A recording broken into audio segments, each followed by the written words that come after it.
The Kingdom of Bahrain reiterated its full solidarity with United Arab Emirates and condemning these attacks. The security of the region is indivisible, and such attacks must cease immediately. They require credible, united, and decisive response from the international community, in particular from the Security Council. The Security Council meets today under deeply troubling circumstances. A member state of the United Nations has once again chosen the path of escalation, launching attacks against its neighbor in clear violation of the UN Charter and international law. On the 4th of May, Iran launched 12 ballistic missiles, 3 cruise missiles, and 4 UAVs directly at the United Arab Emirates. These attacks included drone strikes, which resulted in a fire in the Fujairah oil industry zone, critical civilian energy infrastructure. UAE air defenses successfully intercepted the majority of these threats, limiting the damage. Nevertheless, 3 civilians were injured.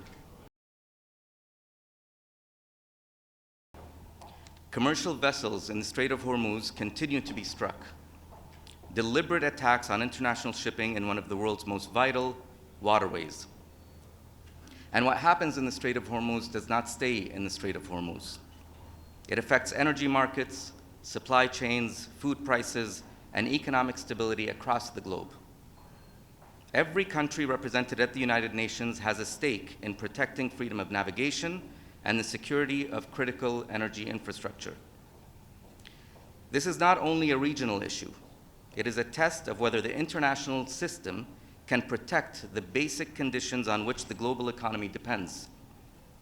These are not the actions of a state seeking stability. They are the actions of a regime choosing escalation over diplomacy and coercion over peace.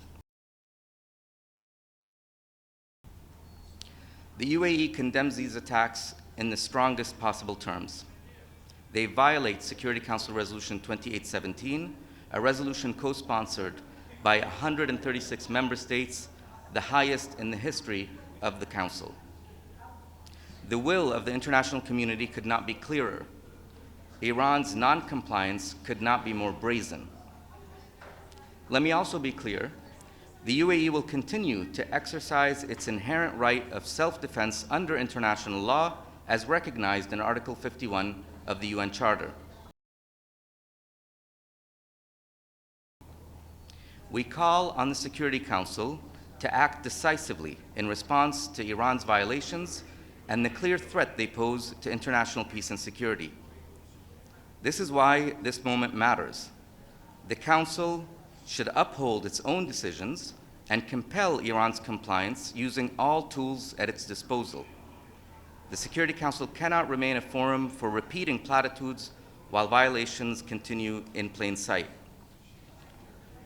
If the Security Council does not act when its resolutions are openly violated, then other actors will draw their own conclusions about the credibility of this organization and the enforceability of Security Council resolutions aimed at upholding international law. Therefore, its resolutions must be fully implemented.